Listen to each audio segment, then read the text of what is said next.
ಸ್ನೇಹಿತರೆ, ತುಂಬ ಬೇಜಾರಾಗುವ ಸಂಗತಿ. ನಿಮಗೆ ವಿಷಯ ಹೇಳಿದ್ರೆ ಬೇಜಾರು ಮಾಡ್ಕೊತೀರಿ. ಯಾರು ಕೋಪ ಮಾಡ್ಕೋಬೇಡಿ. ಯಾಕೆ ಅಂದರೆ ಅಷ್ಟು ಬೇಜಾರಾಗುತ್ತೆ ನಿಮಗೆ.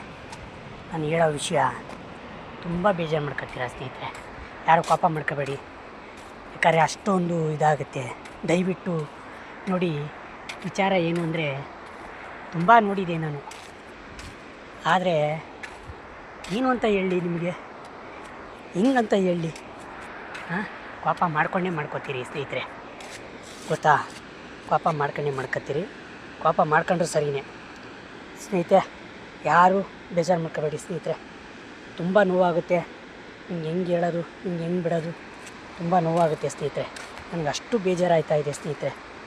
ದಯವಿಟ್ಟು ಯಾರು ಬೇಜಾರು ಮಾಡ್ಕೊಳ್ಳೇಬೇಡಿ ಸ್ನೇಹಿತರೆ. ದಯವಿಟ್ಟು ಸರಿನಾ? ಯಾಕೆ ಈ ರೀತಿ ಹೇಳ್ತಾ ಇದ್ದೀನಿ ಅಂದರೆ ನಿಮ್ಗೆ ಅಷ್ಟು ಬೇಜಾರಾಗಲ್ಲ. ಯಾಕೆ ಗೊತ್ತಾ? ನೀವೇ ನೋಡಿ ಕಣ್ಣಿಂದ.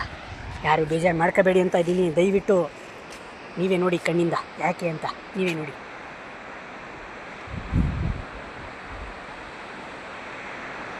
ನೋಡಿದ್ರಲ್ಲ, ಬೇಜಾರಾಗುತ್ತೆ ತಾನೇ? ಹಿಂಗಾಗಲೇಬೇಕು. ಬೇಜಾರಾಗಲಿಲ್ಲ ಅಂದರೆ ಇದು ಜೀವನನೇ ಅಲ್ಲ ಸ್ನೇಹಿತರೆ. ಯಾರು ಕೋಪ ಮಾಡ್ಕೋಬೇಡಿ ಅಂದರೆ ಆಗಲೇ ನೀರಿಲ್ಲ, ಖಂಡಿತ ನೀರಿಲ್ಲ ಬಿಡಿ.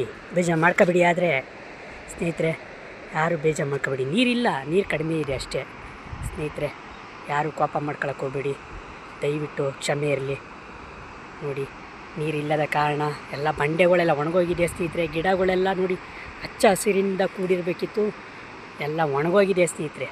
ನೀರು ಕಡಿಮೆ ಇದೆ. ಬನ್ನಿ ಈಜಾಡ್ಕೊ ಬರೋಣ. ಹೋಗಿ ಈಜು ಹೊಡಿತೀರಾ ಯಾರಾದರೂ? ಬನ್ನಿ ಈಜು ಹೊಡಿಯೋರಾದರೆ ಹೋಗೋಣ ಬನ್ನಿ. Thank you. ನೆಕ್ಸ್ಟ್ ವೀಡಿಯೋದಲ್ಲಿ ಬರ್ತೀನಿ ರೀ.